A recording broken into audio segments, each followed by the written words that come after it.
Here. Court's called to order.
Your Honor, there is no doubt in the mind of the Commonwealth that this prisoner is a confirmed chicken thief. He has no place in this God-fearing community. He is a vagrant. He cometh from no man knows whence. Since arriving in our midst, he has been known to do no honest work. The Commonwealth of Kentucky asks, yea, demands, that he be adjudged guilty and sentenced to 6 months on the chain gang.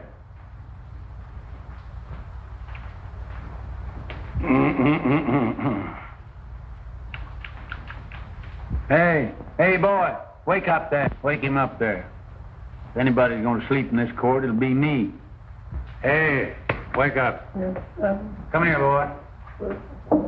Here. Come on over here, right there. What's your name? Jeff Poindexter. Poindexter? Yeah. Who gave you that? Mr. Riley. Ranny? You mean Major Randolph Poindexter from down at Pine Bluff? Yeah, Pine Bluff. Well, looks like you Poindexters is always getting mixed up with some chicken somehow. Hey, Sergeant, it seems like I recollect you and Major Ranny having some connection with the flesh of the fowl at one time. Don't good if we didn't. You know, Major Ranny was the fightingest soldier that ever chased a yank up a tree. You know, Billy, you and me put near starved that day when we went foraging for a snack after the battle of Chickamauga. Chickamauga? No, it was the Battle of Kennesaw Mountain. There's no such a thing as a Chickamauga. Oh, you're both wrong. I'm not wrong. It was in summer of '63. But we were just outside of Nashville. No, Billy's right. I remember. For was by there, Mitchell? Your Honor, the Commonwealth objects to this digression. Now, Senator, you know, now the point is that the Major, he acted the part of a gentleman and a soldier, and he removed the temptation from out of our path by eating up all the fat hens in the whole bunch and leaving us nothing but a lot of old skinny Dominick roosters. You remember, boy?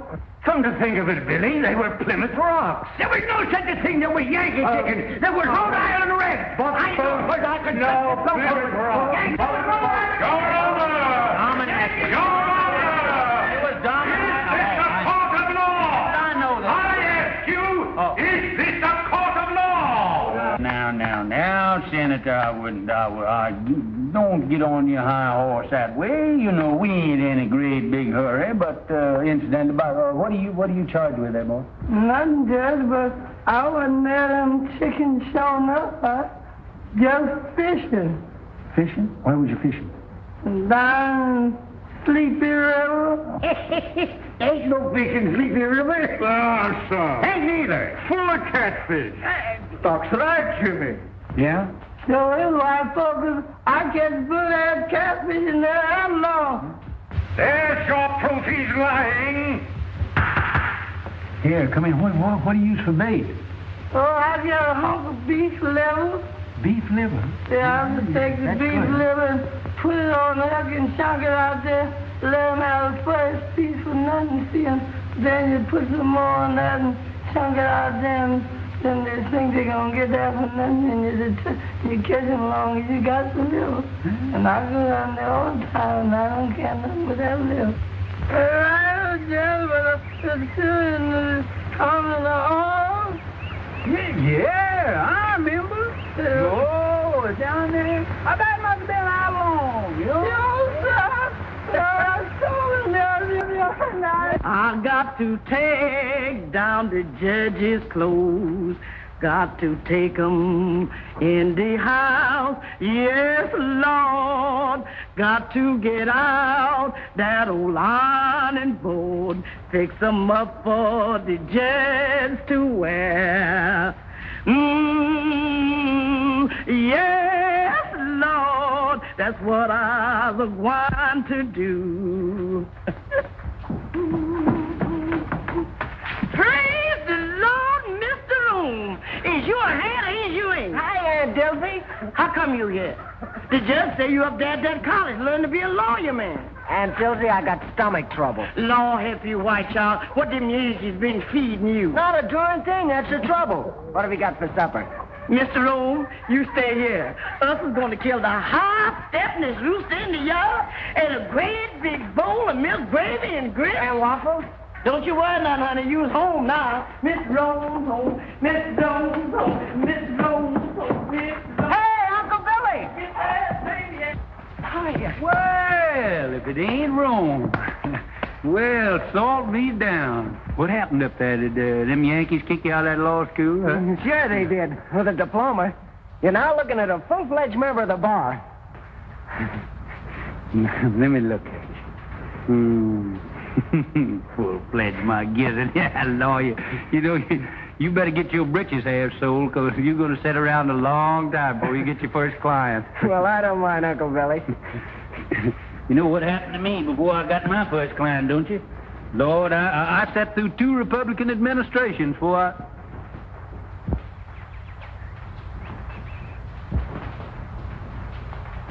Who are you playing? Oh, I'm just doing a little practicing here for the championship. I got Jeff here. He's doing the retrieving for me. Me and Herman Felsberg is going to play against Jimmy Bagby and Doc Lake. 2 of them balls down there, will you, Jeff? 2 again. Remember the last time? I'm going to show you what had happened to Jimmy Bagby now. If he's, just want to show you how far I can... Ooh, look at... Look at them Yankee shoes. You got all that, Jeff? Look at that. Yes, I never seen shoes with buttons on them before. I seen pants, but... Oh, say, that's fine. So, just take your button shoes with you and just step that off and see just how far it is. All right, I think that's about a record. 1, 2, 3, 4.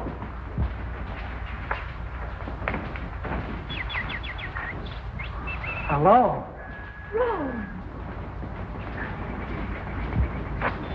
Glad to see me? Why, I thought you were still up north. I got in this morning. How'd you know I was back here? Well, I didn't, but Uncle Why, you look pretty with those things. Isn't this a lovely spray? Mm-hmm. Now, young lady, I want to ask you a question. Please let me down, Rome. Miss Gillespie, will you please tell this court why you didn't answer my letters? I've got to go in. Really, I have. Now, tell the truth, the whole truth, and nothing but the truth, so help you. You know why. All I know is that you've changed since I went away. Well, that isn't it, Rome. It's just that we've grown up. You mean you don't like me anymore? Oh, Oh, Rome. Well, if my mother or anybody has said anything... Oh, Ellie Mae, I mean... Well, I'm old enough to choose my own friends. Please let me go. We've got to get this thing settled once and for all. I've got to go in, really, I have. All right, then. I'm coming back tonight and find out what it's all about. You can't. I have an engagement. Who with?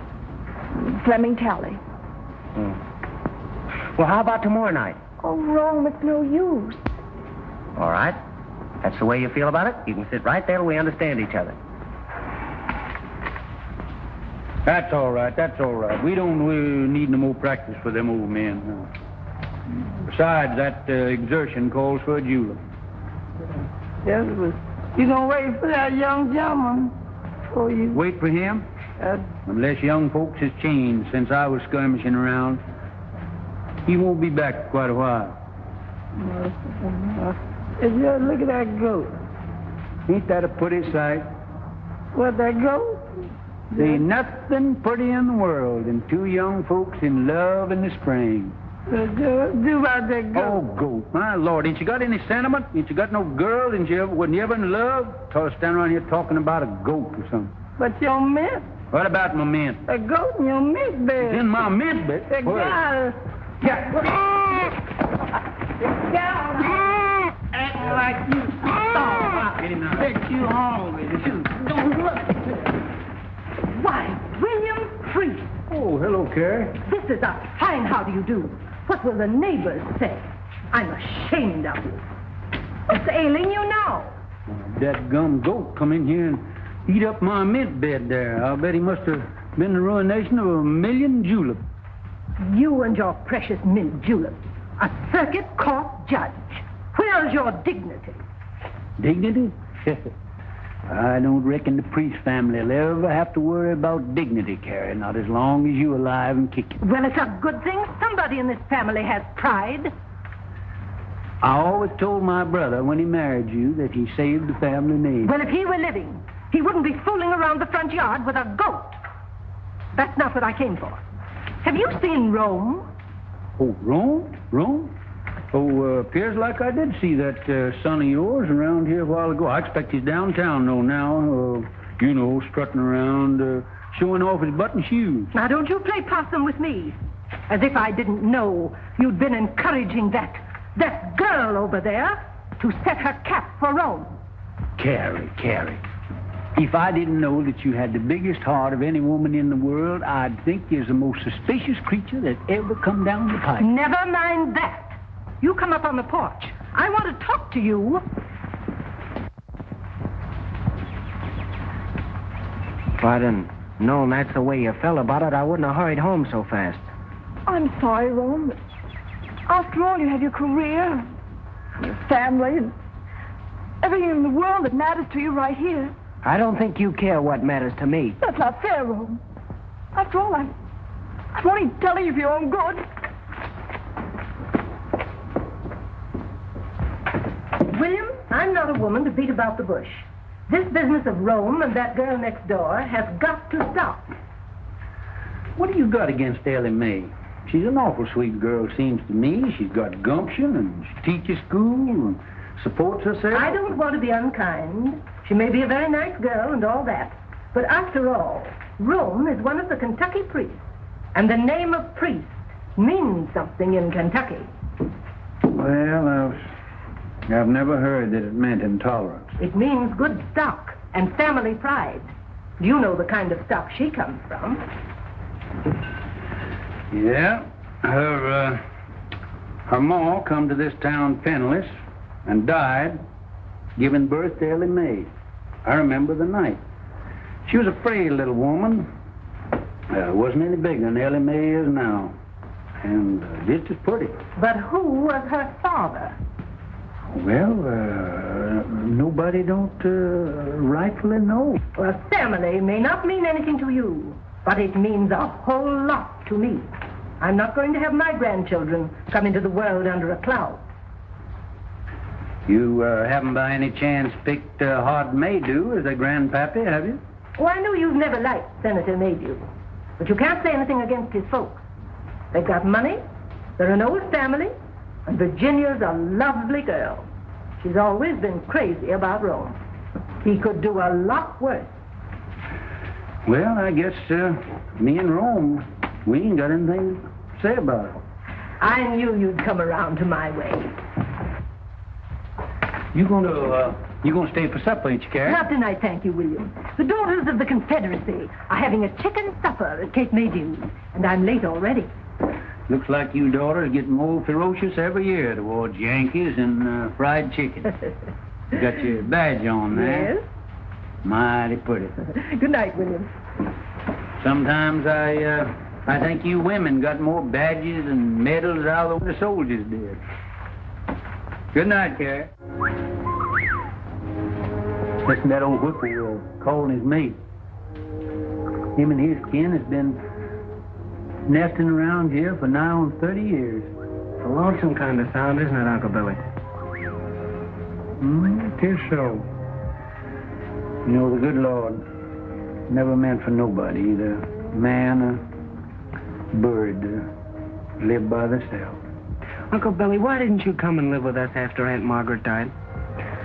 Oh, I never could stand him all's cooking.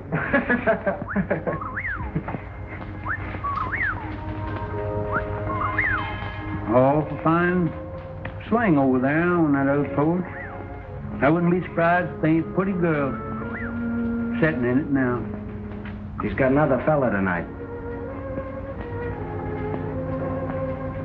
Ellie Mae sure is pretty. Fella gets her will certainly have to do some prancing. He can't sit around and look glum all the time. There he is now. Who? That Flem Tally. The barber? Yeah. Gives awful poor shade, that's all. Whoa. Whoa, Bert.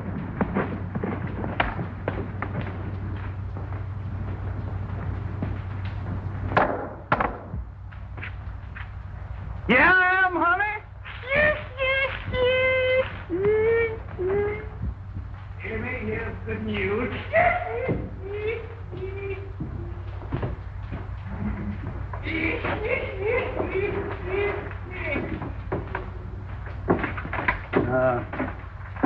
Son, there ain't nothing will get your mind off women folks like work. Will you run back in my library there and get my old Kentucky Code of Statutes?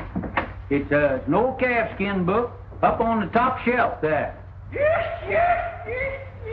That gets me, that brain there. Long years, I'm just gonna see if I can't stop him. Gabby Rives and Joe Herringer, you know, the boys that work for me down at my barber shop. Well, they comes to me tonight and wants me to go over to Old Town. Some high-flying gals over there.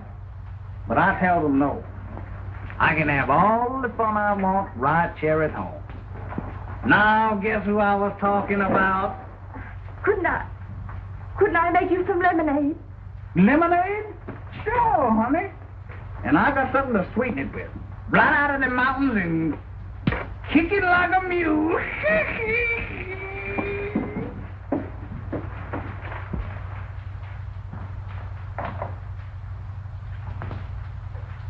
Yes. Oh, yes. You see anything of Mr. Flem Tally, the barber man around here? No, what'll he be doing around here? I don't know, Judge, but they're headed this way for him. What are you talking about? Who's they? Some lady's pappy and a 2-barrel shotgun. He said Mr. Tally's been messing around. He sure is in a killing mood. You mean that he's going to annihilate him? No, sir. He just going to shoot him. That's all. Well, there ain't a thing that I can do about it. My job don't stop until they've got him all laid out in the morgue, full of buckshot, cold and dead, and ready for burial. Then I steps in. But you, Judge, you are the law.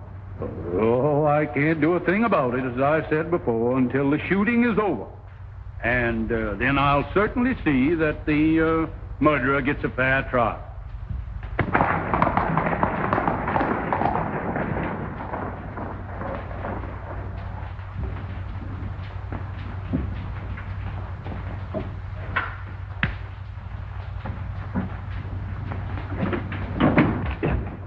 Uncle Billy, I couldn't find that book anywhere. What book? That Kentucky law book. Oh, maybe I didn't have one. Ellie Mae is waiting for you over there. What?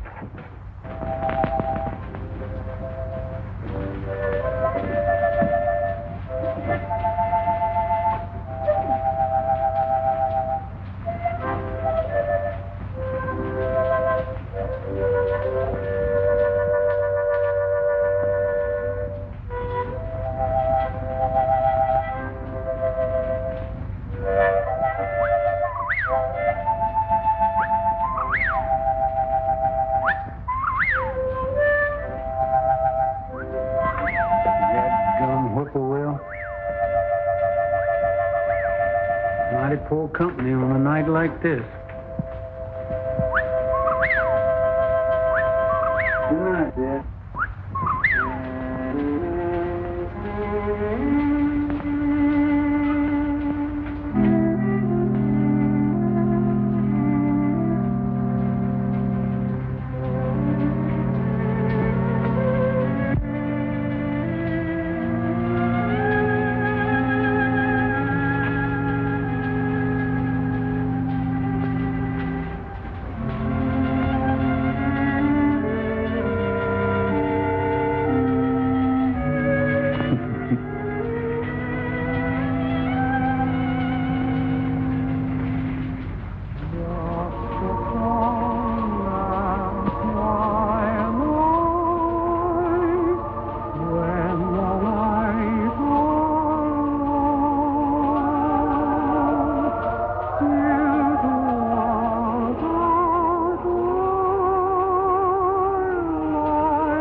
Time, honey, since you and the babies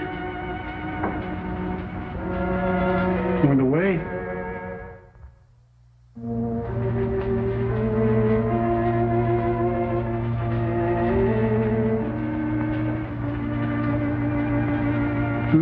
Honey, it sure is a pretty night. Been awful late spring. But I don't know when I've seen the flowers looking better this time of year.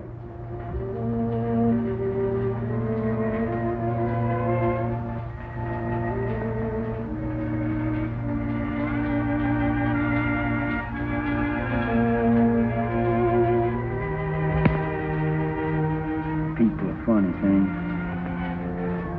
Always got their eye set on something.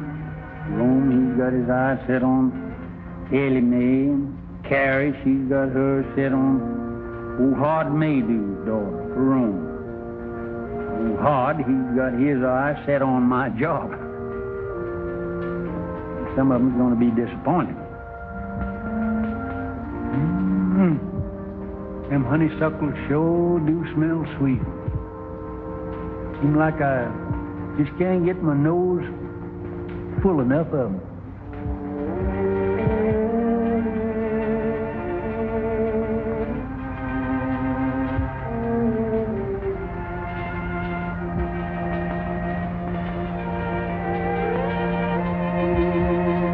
Dad burn, honey.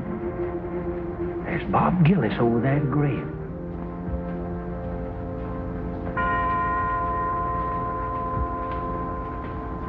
Is it Ellie Mae's mother's. You're a pretty boy, though. Yes, sir, you is. Hi, Jimmy. Hello, Billy.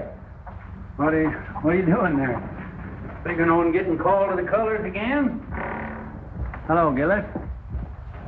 Well, You never know what them Yanks is going to do.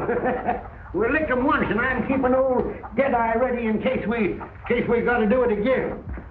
Say, better look at old General Forrest there. Think he's going to need a little shoeing pretty soon. Well, I'm mighty busy right now, Billy, shoeing them 2 horses over there. Hey, Bob, we better take a look at the judge's horses. Some.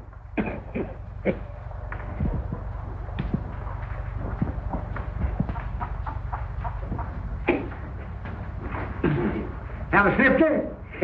Good corn. You can smell the feet of the boy that plowed it.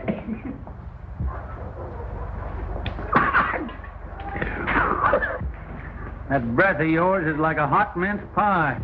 Where you going? Going fishing. Sleepy River. Sleepy River. Why don't you fish in the trough there? Need shoeing? no, all right for a while yet. Hey, bad scar you got there. Bullet? Yeah. Get that in the war? No. Folks say you come from up north. Must have got that up there.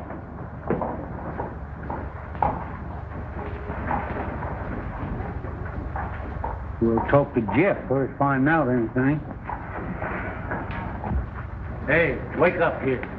There's somebody come along, steal a horse, and leave you sitting here holding the line.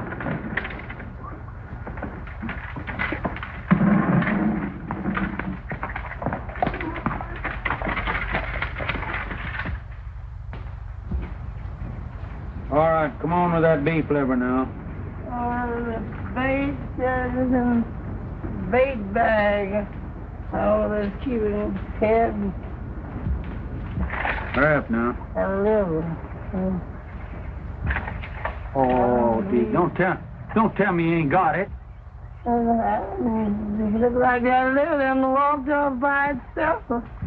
Lord. Here, I'm going to catch any catfish and ain't got no bait. Take this dime now and hurry on back to town and get me that beef liver. Hurry up now. All right. Actually running now. This is the way it is. You going to put your shoes on? Let them save them in case my feet wear out. And then I have them. Much sitting around as you do. It won't be your feet that'll wear out.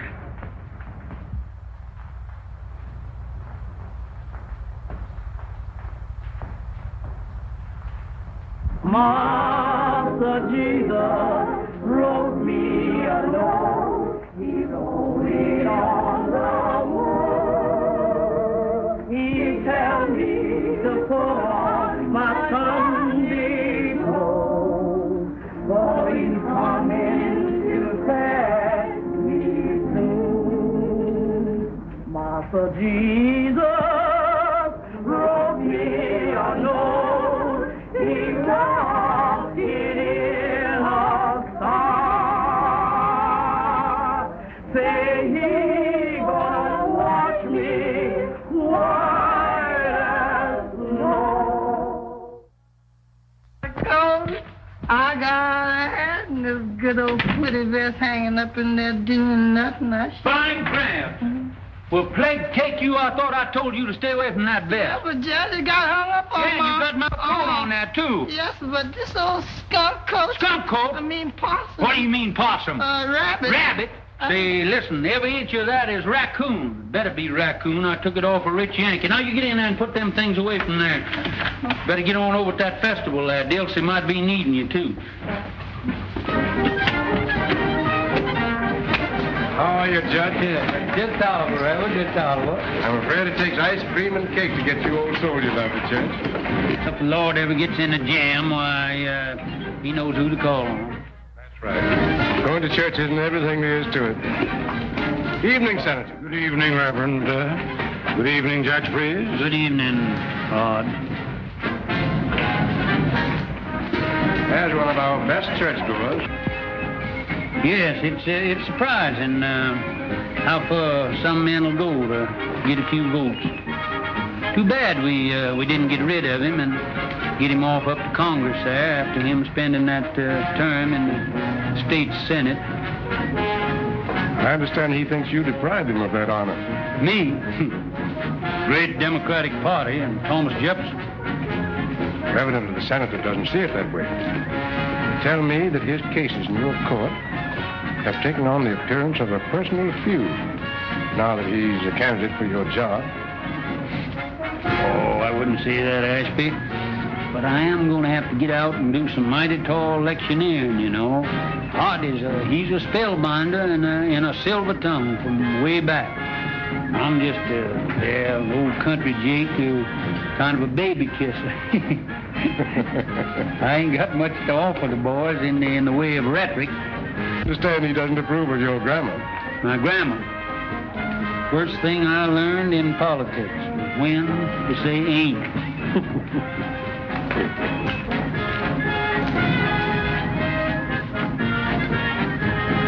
Speaking of ice cream, did I ever tell you about Shiloh? Yeah. Didn't I? Wait a minute, Doc. Wait a minute. How did you hear this? Well, come here. Come on back here. I want to hear this. It was the eve before Shiloh, and them orders had to get across the river to General Beauregard. What did I do? I took off my clothes and I stuffed the orders in my mouth and I plunged in. It was pitch dark. Well, sir, I was going... Good evening. Swimming again, Jimmy? Where was I? Where was I? Right in the middle of the river. Yeah, yes, sir. There you're swimming in 12 miles to go yet. And there I was, swimming and swimming, diving under and around Yankee gunboats all around me, surrounded by Yankee gunboats, and me dodging right in... Gunboats? Yes, sir. Putting them gunboats in there is a new tax, ain't it, Jimmy? Now, Rome. Now, don't you young people think you have to entertain us old folks? That's right. Run along now. They're getting ready for the candy pull. Perhaps Rome has other plans. Oh, no, he hasn't.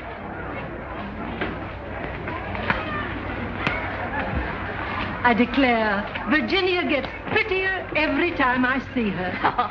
And I know you're happy to have Rome at home again. Oh, he's such a nice boy. Don't they look fine together? Look at them, Horace. Ah, yes. Youth, beauty. Why, I remember when I first crossed the threshold of my young manhood and listened to the sweet murmurings of my heart.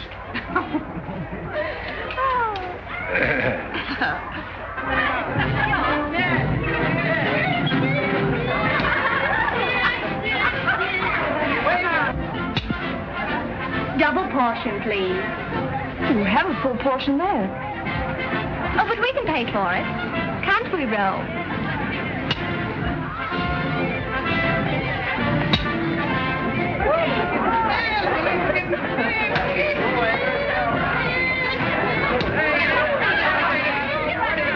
Gentlemen, I propose to conduct my campaign on a dignified basis.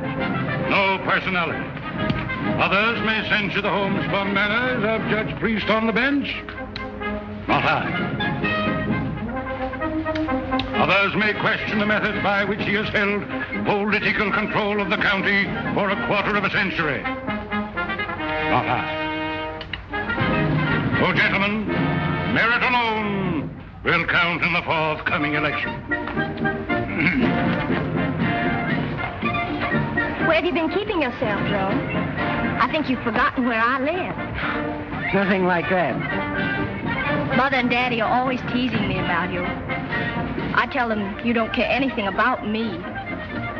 That you have a girl up north. Well, even if I did have, haven't you got every boy in town on your string? Oh, those stick in the mud. They make me tired.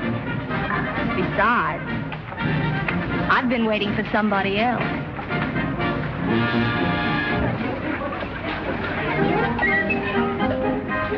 Attention. Say, what's the prettiest gal at the festival here, moping around back here by herself, huh? You want some taffy, George? I ain't much of a taffy puller.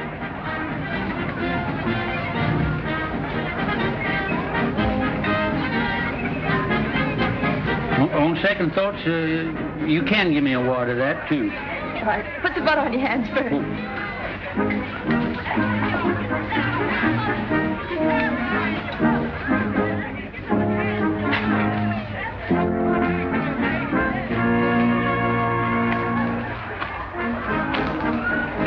Billy. Oh, no. You ain't doing that right. What's the matter with it? Here. Let me see your hand. You ain't got no butter on there. No wonder. Here, let me show you. Here, put mine in here. Let me show you. There. Go on up there. Run on up there and put some more stickum on your hand there. Go on, right up there. All right, Uncle Billy. That's it. Now, here. Put that right over in there now. Now, here. Now, that's the thing. Candy pulling, you got to keep your mind right on it. Look at it. That's how you're getting it all on your hand. Keep your mind on what you're doing there now. Oh, you pulling candy with champion candy puller of this neighborhood now.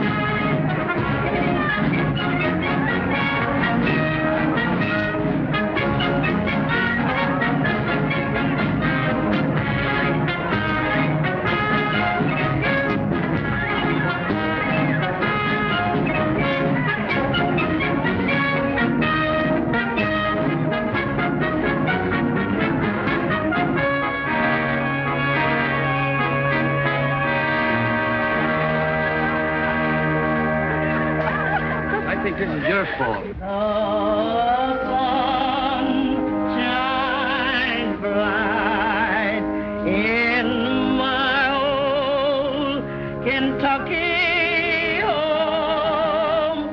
This summer, the darkies are gay.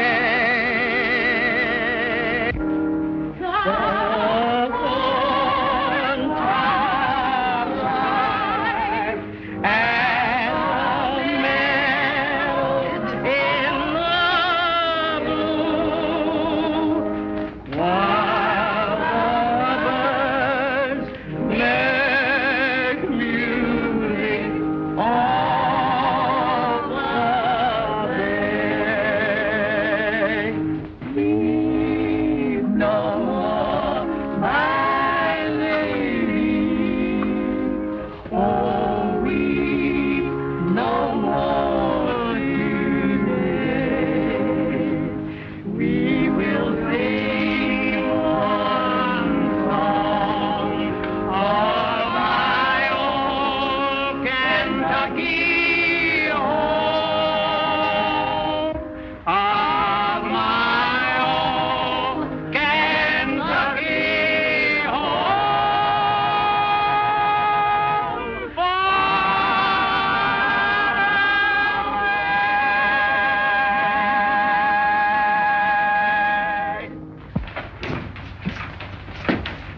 Morning, everybody. Good morning, Judge. You next. Hey, Flem, you got the only lively spot in town. Here, Gabby, what's the latest news in the paper this morning? Hello, Lige. Howdy, Judge. Hey, you ain't been in lately, have you? Good morning, Mr.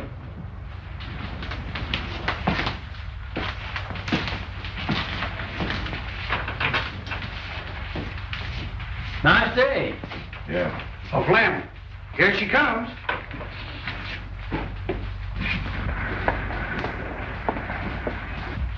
And does she like her Flemish?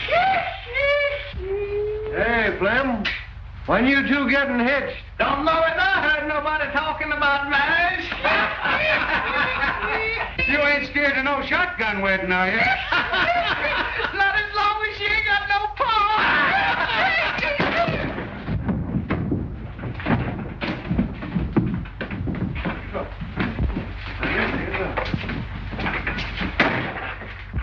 Say, that fellow's going to make himself mighty unpopular around here. That's right, Judge. Yeah. There's about 2,000 male citizens here that's going to be mighty sore at him. Yeah. When they find out that he punched you in the jaw before they could.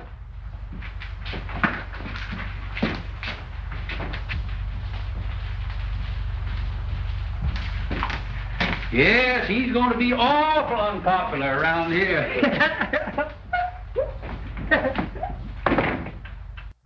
Don't see you around much.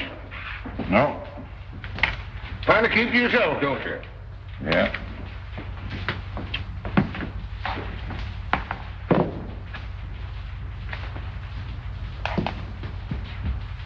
Joe, get some more beer while I knocks me that 14 ball down there in the corner. I'll pay for it.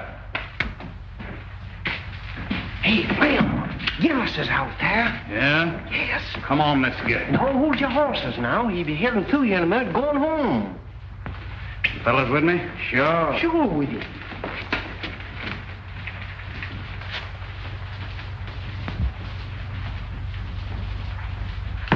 Another? No.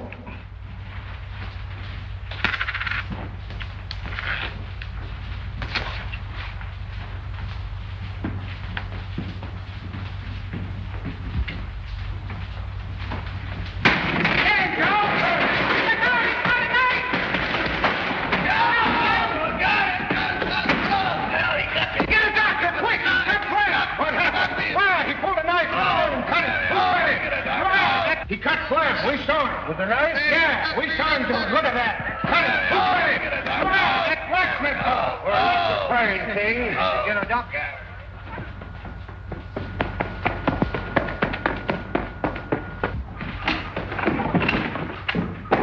Hey, Uncle Billy! Uncle Billy! All right. Uncle Billy, I got this report. You dead on me. Oh, no. You is dead on me. When you get out of here. You are already out of the game. Get out. You're out. Get out of here. Oh, no. Go on. Get away. Uncle Billy.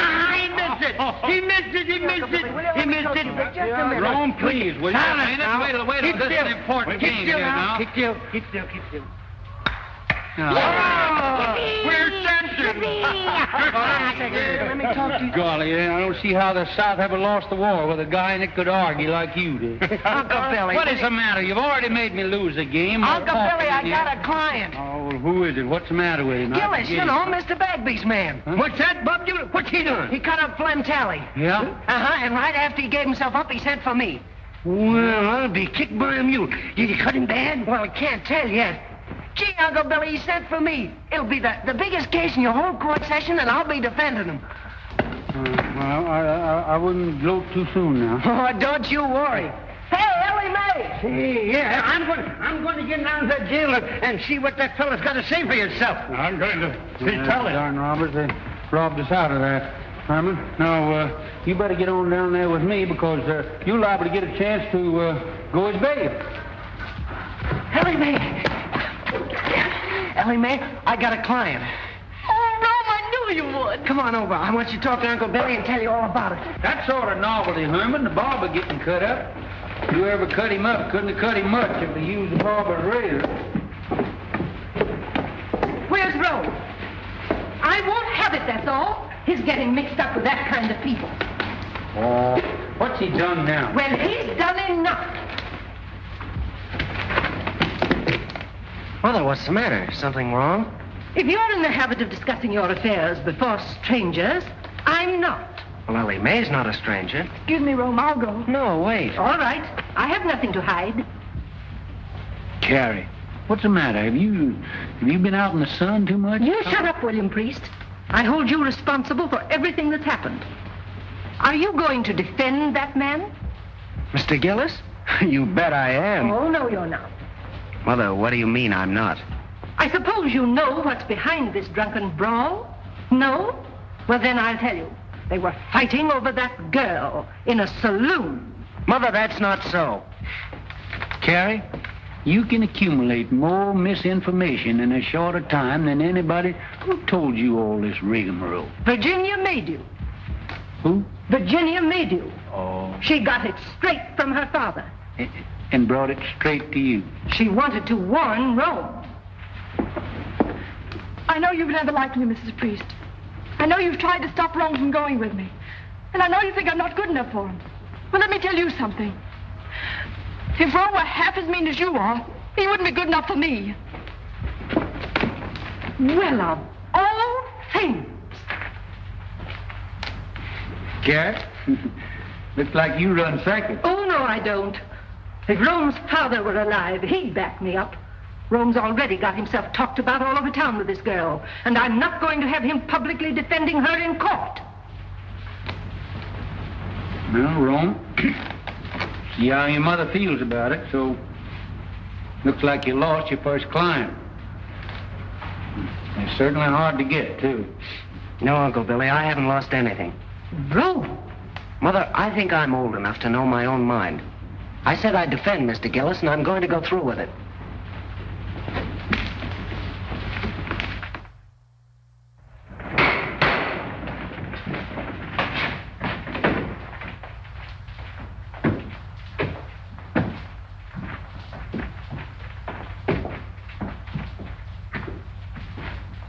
Court's now called to order. We'll have a long session, May it please the court. I would point out that for many years, a political and personal difference has existed between your honor and myself. Now that I am a candidate for the exalted office which you have held for so many years, those differences have reached a point where, for the protection of the people, I must demand an impartial trial judge. Perhaps I'm getting deaf, but the fact had never reached me before. Are you insinuating that you won't get full justice in this court? I maintain that my language was sufficiently plain for any comprehension, however obtuse. And I will make it even franker. I charge in the presence of two witnesses, you took sides with the defendant Gillis in a prior attack upon this plaintiff. I've been sitting on this bench for nigh on 20 years, and nobody has ever asked me to step down. I'll file an affidavit of prejudice. That won't hardly be necessary. Then I call upon you, Judge Priest, to vacate the bench during this trial and yield your place to a qualified judge.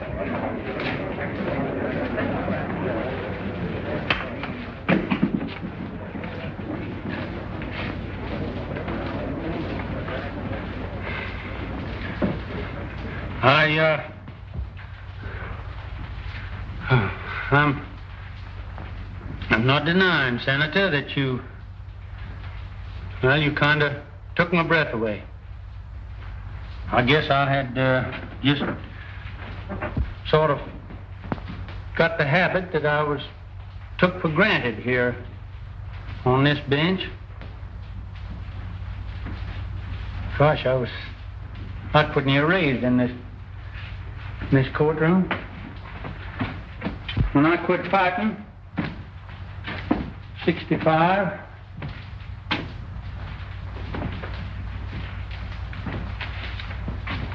for what we thought was right, I kind of calmed down, found out I couldn't lick the whole United States. Come back here to my hometown, and I put up my shingle. It wasn't long before I was sitting on that bench. Maybe I did have a hankering for the spirit of the law, not the letter. But as far as I know, nobody ever found cause to complain till now. Now, you jury, you forget everything that I've said. And my feelings has no place in the records of this trial. Now, if you'll excuse me, either side has any objection, I'd like to ask the Honorable Floyd Fairley if he won't come up here and take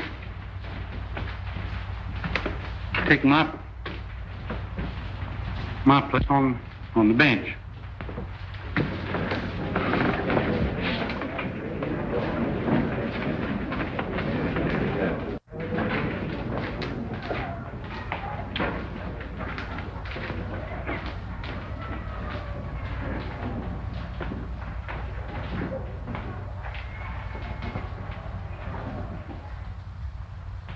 Well, what happened then?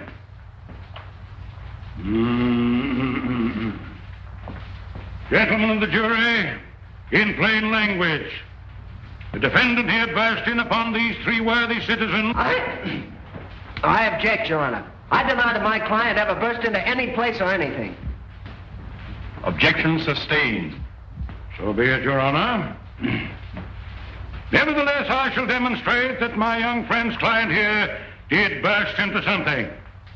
That armed with a lethal weapon, to wit, a dirk, dagger, or knife of deadly length and deadly sharpness, he burst into Mr. Talley's quivering flesh. I object, Your Honor.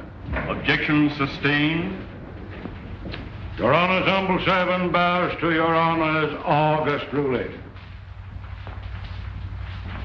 In due time, Mr. Talley's scarred and mutilated person will bespeak the verity of my claim with a silent eloquence far exceeding the powers of my poor tongue.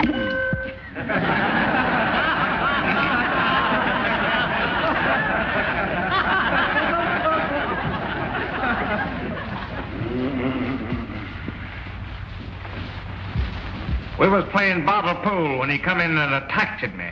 Didn't you attack him with a billiard cue? Not until after he come at me with a knife. Well, it's just like Flem says. We wasn't paying him no mind until he come looking for Flem. But weren't you three all armed with billiard cues? Well, never heard of nobody playing pool without them.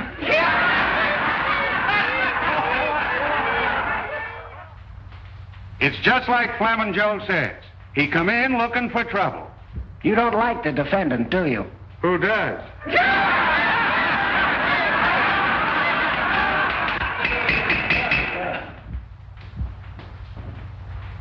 Your Honor, the defense is through with the witness. I should think my young learned colleague would be glad to be through with the witness. Your Honor, the prosecution rests.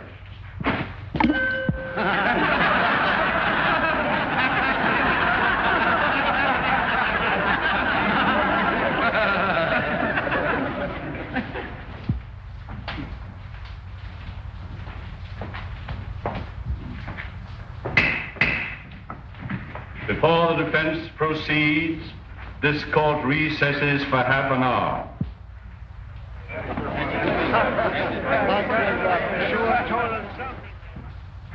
I don't know why you did it, Mr. Gillis. But Judge Priest told me what happened in the barber shop. Oh, you've got to tell the jury. They'd never convict you in a million years if they knew you were defending a girl's name. Don't you see? You can't think of me now. You've got to think of yourself. Look, Mr. Gillis, I don't want to bring Ellie Mae's name into this thing any more than you do. But she's right. They can give you 10 years for assault. The way Maydu's working on the jury, they'll give you the limit. Well, you've got to tell the truth, Mr. Gillis. Don't you see? You've got to. I ain't going to tell him anything.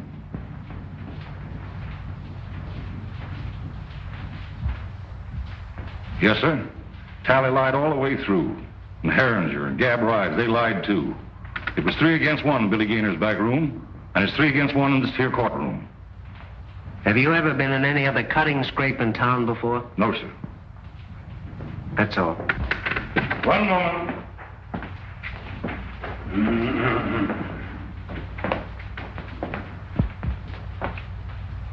Where do you come from, Mr. Gillis? I ain't a saying. You aren't exactly what we Southerners would call a sociable person, are you? I mind my own business. Precisely. Except when you go looking for trouble. I don't go looking for trouble. But I ain't the one to run away from it. How long have you had a grievance against Mr. Talley?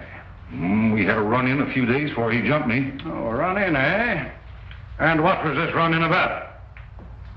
Well, come on, tell the jury. What did you hate him for? I had to say him. Then you didn't have any reason for knifing. I didn't say that. Well, make up your mind. Why did you hate him? I had to say him.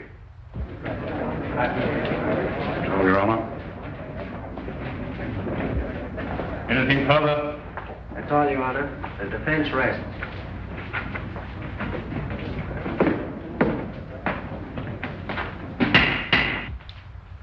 This court will adjourn till tomorrow morning.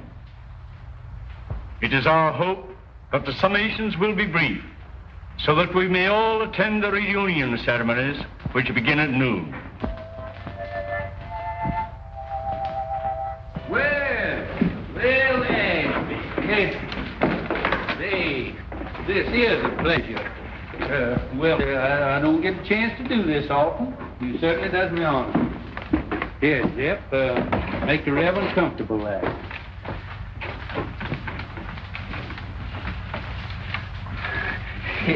It looks like you kind of caught me red-handed there.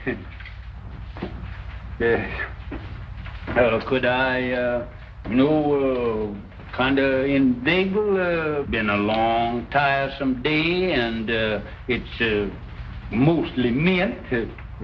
No, thank you, William. I appreciate your subtlety.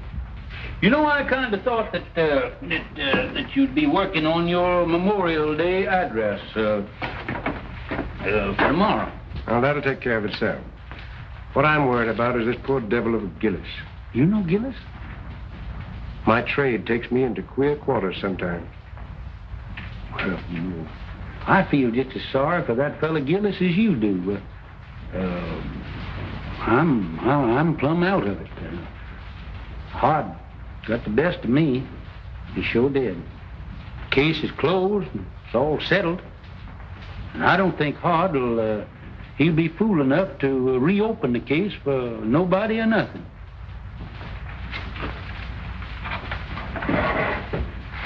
William, I have a duty to perform.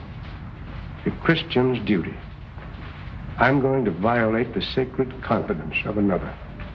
I'm going to break a pledge of secrecy because it's the only course that I see that lies before me. I'm listening, Ashby. 25 years ago, the judge has sure been hard misery. Reckon folks ain't been acting just right. Maybe his stomach's been complaining and he needs a toddy this night.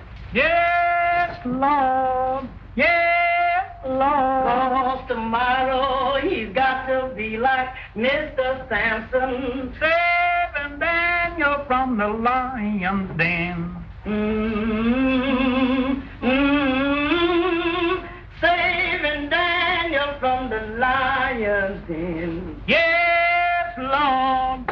Yes, Lord. The judge could do with a toddy right now. Yes, Judge. Yes, they'll see soon as you get me some men. Oh, Jeff. Jeff. Come on, hurry up here. Come on here when I holler at you. Where you been? Well, I was... Hey, listen, you want to earn that old coonskin coat of mine? I can have that coon coat, Judge. Thank you. Yeah, wait a minute. Come back here. You can if you do everything I tell you to. Do you know a gentleman by the name of Mr. Hard Maydew? Yes, that mean man, that coat house. Yeah, well, now you see that he gets that, but don't you let him know how it got there, That's see? all I got to do, Yeah. sir. Thank Say, you. wait a minute. Can you play Dixie on that thing there? With that coon coat, yes, I played Dixie with Marching Through Georgia. Oh, way ahead. Marching Through Georgia. Yeah, I got you out of one lynching. Yes, but with that coon coat, I know what I was going to Get you playing Marching Through Georgia, I'll join the lynchers.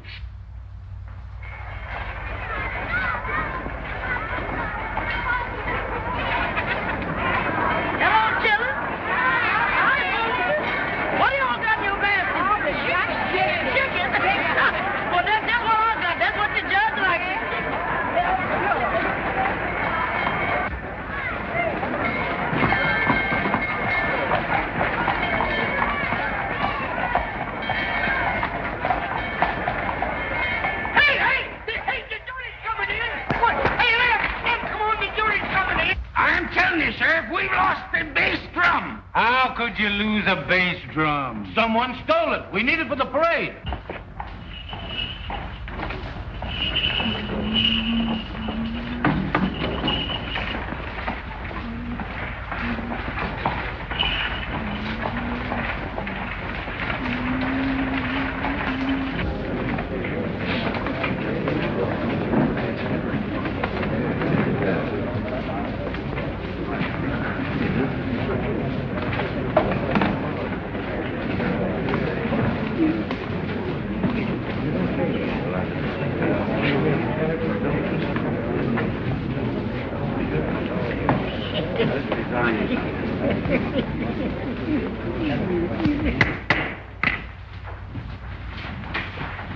You may begin your summation, Mr. Prosecutor. May it please your honor. Since adjournment yesterday, certain information has come into the hands of the Commonwealth, which, in the interest of justice, impels me to reopen the case. The Commonwealth desires to recall the defendant Gillis for further cross-examination. Very well, Mr. Maydew. Proceed. Robert Gillis, take the stand.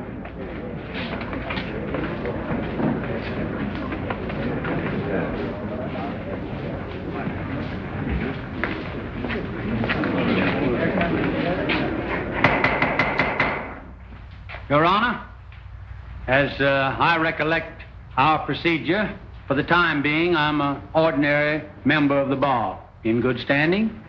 Not ordinary, sir, but absolutely in good standing. Oh, thank you, sir. Thank you kindly.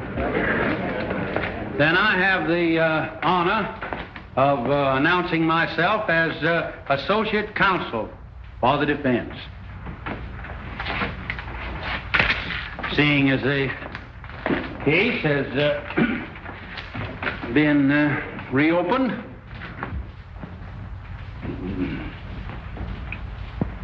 Mr. Gillis, were you always a man of turbulent and violent nature? Always left them alone has left me alone. Is that so? What was the name of the man you once upon a time murdered? I never looked on it as no. No, it wasn't murdered. A man was killed, wasn't he? Yes. And they stuck you in jail, didn't they? Yes. And they charged you with murder, didn't they? Yes. And the jury found you guilty, didn't they? Yes. Were you sentenced to be hung? No, I went up for life. Did you escape or were you pardoned? I ain't a saying. And I won't tell you no more no matter what you ask me. You don't need to. Judge Priest, your witness. no questions, Your Honor. But, Uncle Billy, Hasn't the defense any evidence to offer in rebuttal, Judge Priest? One character witness, Your Honor. Mr. Clerk, will you kindly call Reverend Ashby Brand?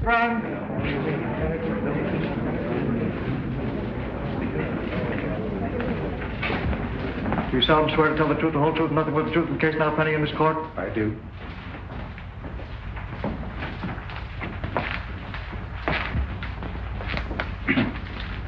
Reverend Brand, before you come to this town, what was your occupation? In my early manhood, before I took holy orders, I had the honor to be a captain of artillery in the late war. In the War of the Rebellion? No, sir. The war for the Southern Confederacy. Yes, sir. You're right, sir. That's right. He's right. Oh, my error. One moment, please, Your Honor.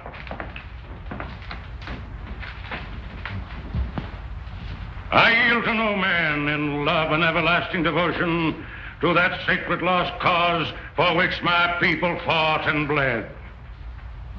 But though I cherish all those dear and everlasting memories, which even the bare mention of that great conflict must awaken in every true Kentuckian's bosom, I fail to see any possible connection between this reverend gentleman's military record and the guilt of this man, Gillis.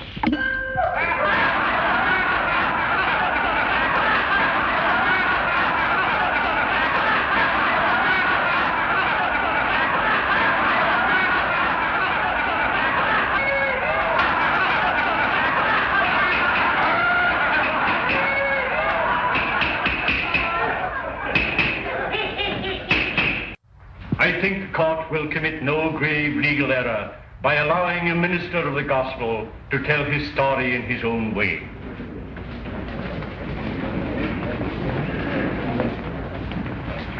Meander along, Reverend Brand. As many of you know, I am a Virginian. On the day my state seceded from the Union, I enlisted.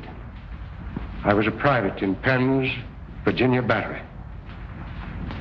By the latter end of the third year, I was in command of that battery. All the officers ranking me had been killed or disabled. We lost heavily at Chancellorsville. And at Fredericksburg, we were almost wiped out. We kept our field pieces. We kept our pieces until the end. But we'd not sufficient men to man those guns, nor anywhere to turn for more men. There were no more men left to come in. The Confederacy in '64 was robbing both the cradle and the grave for cannon fodder. Well, sir, I got temporary leave and went to Richmond to see our war governor. I said to him, "Sir, I've come to you to ask for men to serve my guns." He laughed and said, "Tell me where they're to be found." I said, "Among the chain gangs from the state penitentiary." He said, "You've come too late, young man. I've freed every convict that might conceivably be trusted with freedom. There are left only the lifers, and I dare not turn loose. They are working on the guard, building defenses for you to fight behind." He opposed me, but I argued with him. Finally, I won. He gave me authorization, signed it, and with his own hand affixed the seal of the sovereign state of Virginia. I rode back to the line, sir, and I found my chain gang. I told them to drop their tools and line up before me. I told them, if you go with me, you go to face a hell of destruction and suffering and death. But I said, if you do go, you go as free men, as soldiers of the Confederacy. Your past will lie behind you, and your future, if you survive, is in your own hands. And I promise you this much: if you stand fast, if you do your duty, if bravely and honorably you acquit yourselves as men, then such of you as live through to the end, and some of you will live, are not to come back to this. It's for you to decide. Those who remain behind, stand fast. Those who come with me, advance one pace. Gentlemen of the jury, I tell you, they came at me like a wave from the sea, every one of them. And as time went on, they won for themselves the name of the Battalion from Hell.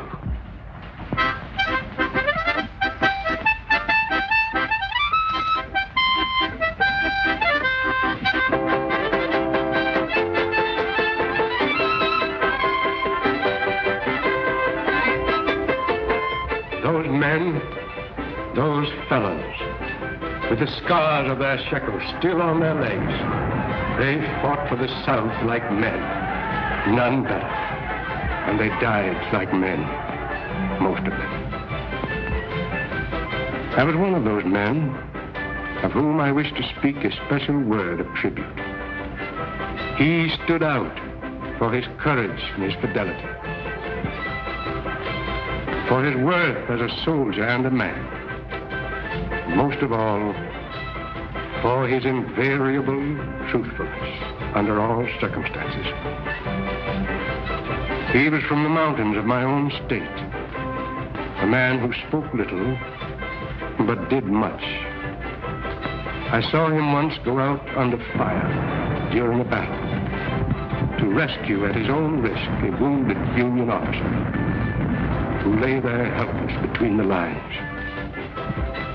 Another time, our stars and bars was wrested from our hands. We fought breast to breast that day. This man of whom I'm speaking threw himself on a riderless horse and rode into the thicket, and by the grace of God came galloping back from the jaws of death, our colors clutched in his hand.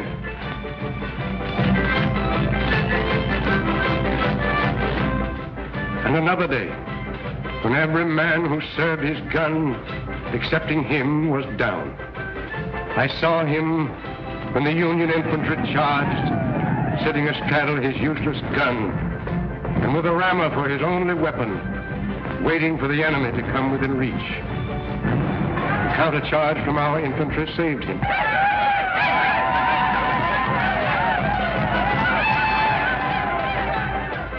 But he had stood fast, and he was alone. After the surrender, I kept his secret. Kept it to this very hour. Though I've seen him daily at his work, watching over his daughter, providing for her education through me, and all unknown to LMA.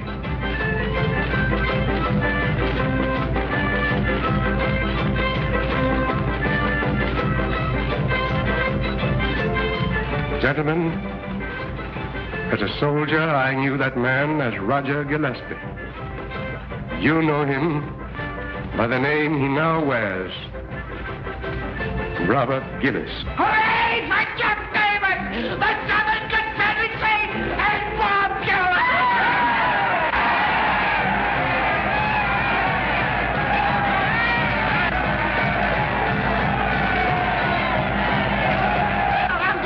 Get out of the way! Can't you see that poor, helpless child needs a